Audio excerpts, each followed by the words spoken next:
السلام عليكم ورحمة الله وبركاته. معكم نادية، مرحبا بكم كاملين في المكتب. كنتمنىكم تكونوا بخير وعلى خير وجمعة مباركة. الله يدخل علينا وعليكم بالصحة وبالهنا وبالرزق، والله يرحم موتانا ويشفي مرضانا يا ربي في هذا النهار. وصفة جديدة، فيديو جديد. اليوم ان شاء الله غنشارك معكم واحد المخمر اللي بطريقة اللي جد سهلة وبسيطة. يجي حسن من بوشيار او الشيار، كيجي اسفنجي ومهوي وبدون دلك وبدون مجهود، والنتيجه كتكون روعه. يعني ساهل في التحضير، ما كياخذش منكم حتى وقت كثير في الاختمار، فضلا وليس امرا. الله يسهل عليكم ويعطيكم كل ما كتمنوا. وما تنسونيش من التشجيعات ديالكم بلي لايك وتعليق وبارطاج. ودابا بلا ما نطول عليكم، هنا جبت الخلاط، درت فيه 2 كؤوس بالعبار ديال الكاس ديال العنبه ديال الحليب، يكون دافي شي شويه. المجموع ديال الحليب 300 مليلتر. وضفت 2 كؤوس ديال الفينو اولا السميد الناعم جدا، ماشي ديال البسبوسه ولكن داك اللي كيكون ناعم عليه. وتقريبا في المجموع ديالهم 250 غرام بجوج، دوك 2 كيسان. ملعقه كبيره ديال الخميره الفوريه اولا الخاصه بالخبز، وواحد الملعقه كبيره ديال زيت زيتون. هذيك كتبقى اختياريه، غير كتزيد ترطبوا اكثر. صافي. وكندير كلشي في الخلاط وكنديروه يتطحن ليا مزيان. يعني حاولوا طحنوه واحد 5 دقائق بحال هكاك بدون انقطاع.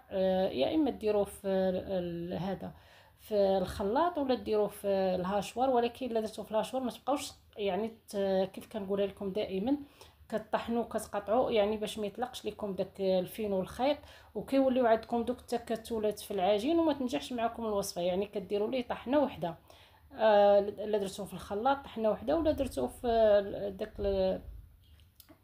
مشات ليا الهاشمر كديروا طحنه وحده. صافي كتطحن مزيان. يعني هذا هو السر ديالو، باش ما غياخدش منكم وقت لا في الدليك ولا في الاختمار. كيتطحن مزيان. صافي. دابا عاد كنضيف ليه الملح، ما ضفناش الملح في الاول باش ما تمشيش لينا الفعاليه ديالها. وهنايا غادي نجيب الدقيق الابيض، هو باش غادي نجمع الخليط ديالي. درت الكاس الاول تقريبا الوزن ديالو 100 غرام، وزدت واحد شويه. انا في الاخير غنقول لكم شحال غادا تهز ليا 9 دقائق. وكتبقى على حساب النوعيه ديال الدقيق، كاين اللي كيشرب وكاين اللي لا. يعني ما غنضيفها دابا لا ما لا والو. وكيشتوني راه ما ضفت لا سكر لا حتى شي لا عسل لا حتى شي حاجه. يعني هذا راه السر ديالو هو هذاك الحليب، هو اللي كيعطي داك اللون المحمر. ما كتحتاجوا تضيفوا ليه لا سكر لا عسل. صافي. كنجمع العجين ديالي وكيشتو راه العجين باقا مرخوفه. كنحط هذاك الشيء اللي باقي ديال الدقيق الابيض، وكنبقى ندخل فيه تدريجيا حتى غادي نحصل على واحد العجين. انا غنوريكم القوام ديالها كيف كتجي. صافي. هانتوما هذا هو القوام ديالها، يعني كتكون خفيفه وكتلتصق واحد شويه. هنا شاط ليا تقريبا واحد ربع ديال الدقيق، 4 كاس عفوا. يعني ما تعذبنا معها ما دلكناها، غير كتجمع وكنحصلوا على واحد العجينه اللي كتكون كيف قلت لكم مرخوفه وكتلتصق. لا درنا فيها بحال هكا الايد ديالنا من الداخل كنحسوا بها كتلتصق. كندهنوا واحد الانيه بشويه الزيت ندهنوها كذلك بحال هكا من الفوق بالزيت. يعني راه شفتوا الوصفه راه ساهله وسريعه، ما غتاخذش منكم حتى وقت كثير في الاختمار، وخصوصا دابا مع الجو سخون. غادي نغطيها بالبلاستيك الغذائي وغادي نخليها في واحد المكان دافي حتى تختمر ويضاعف الحجم ديالها ونرجع معاكم. صافي. خليتها تقريبا واحد 20 دقيقه. يعني كتخليوها ما بين 20 حتى ما بين 15 20 دقيقه. يعني هذا هو الماكسيموم ديالها، لان دابا الجو سخون. وهذيك الطريقه اللي درنا لها في الاول يعني ما كتخليش تعطيكم ما يبقاش ما يديرش لكم وقت كثير في الاختمار. هنايا هادو غادي نقطعهم انا على 4، بغيتوهم كبار بغيتوهم صغار كيبقى لكم الاختيار. انا تقريبا درتهم كبار. يعني علاش قطعتهم على 4؟ ما درتو صغار غيخرج لكم كميه اكثر. كنجمعها ونقاد ليها الوجه والملمس ديالها ونشكلهم كويرات بحال هكا. والعجين راه مرخوفه ومساعفاني. اللي بغات تعرف العبار اللي درت 160 غرام. وكيبقى لكم نتوما الاختيار. صافي. ملي كنشكلهم بحال هكا كندهنهم بواحد شويه ديال الزيت. كنخليهم واحد 3 ولا 4 دقائق ولا 5 كاع ديال الدقائق، يعني غير باش كيرتاحوا، باش ملي كنبغيو نبسطوهم يعني كيجيونا ساهلين يعني ما نتعذبوش معاهم. خصوصا انا العجينه راه مرخوفه. غطيتهم بحال هكا بالبلاستيك وغادي نرجع لهم. صافي. خليتهم انا تقريبا 5 دقائق. كندهن سطح العامه بشويه ديال الزيت وكنبسط غير بالزيت. يعني كيجيونا بحال الشكل ديال بوشيار اولا الشيار. وهاد الاثناء كتكون المقلاة ضروري كتكونوا دايرينها كتسخن، يعني ضروري خاصها تكون سخونه. وهذا هو السمك اللي خليت. كنرشها بالقليل من الزيت وكنحط هذيك المخمره ديالي بحال هكا، وكنبسط ونقاد، والنار كتكون في المتوسط، ما مجهداش وما ميتاش بزاف.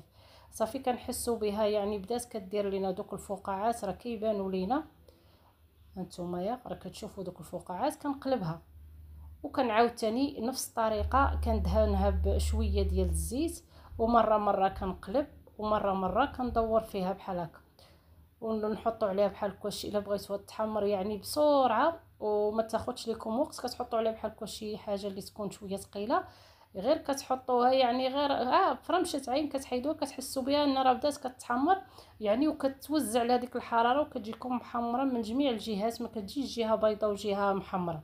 طريقه راه واضحه وسهله. اللي زوين في هذا المخمر وهو اخر لحظه ممكن تحضروه، يعني ما كياخذش لكم الوقت كثير. هانتوما شوفوا يعني راه كلها توزعت عليها الحراره، يعني طريقه راه عمليه، يعني بلا ما نبقاو حنا نضغطوا عليها وداكشي. هاد بحال كصوينيه ولا شي حاجه يعني كتقوم بالعمل وكتسهل علينا. هانتوما شوفوا يعني ما حدي انا كنقلب وكنحط عليها وهي كتحمر ليا من جميع الجهات. طريقه راه واضحه وسهله، كنضغط عليها غير بحال واحد شويه كنرجع كنلقاها تحمرت، ولكن ماشي ترخفوا عليها وتخليوها، راه دغيا كتحمر، رغم اننا ما درنا فيها لا سكر لا عسل، ولكن دغيا كتحمر مع فيها داك الحليب، يعني هو اللي كيقوم بالدور ديال السكر والعسل. صافي كنحيدها، كنبسط وحيده اخرى بنفس الطريقه، كنرش سطح نرش عفوا المقلاة، وكي كنحطها كدير دوك الفقاعات كنقلب، وكنرش واحد شويه ديال الزيت، يعني حتى الزيت كيساعدنا باش كتجي محمر، يجي محمر. وبالنسبه للمبتدئات لان العجين كتكون مرخوفه، من الاحسن باش ما ديفورماش ليكم ملي كتهزوها وتبغوا تحطوها في المقلاة، يعني ديروها بسطوها فوق ورق ديال الطبخ باش كتسهل عليكم ملي كتهزوها، يعني كتبقى الفورمه ديالها هي.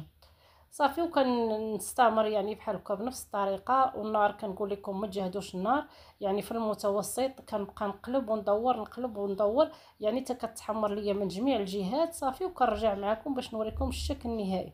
كيكون هذا هو الشكل ديال المخمر ديالنا، اولا بوشيار ولا سميوه كيما بغيتو، ولا بطبوط. كيجي رائع وكيجي اسفنجي ومهوي وخفيف بحال الريشه.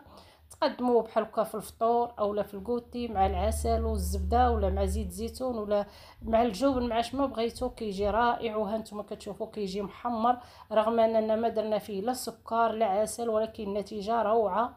كيجي اسفنجي ومهوي تماما بحال بوشيار. كنتمنى هاد الوصفه تنال اعجابكم، والله يسهل عليكم في هاد الجمعه ديال اليوم ان شاء الله. الله يسهل عليكم ما صعاب. ما تنسونيش من التشجيعات دي.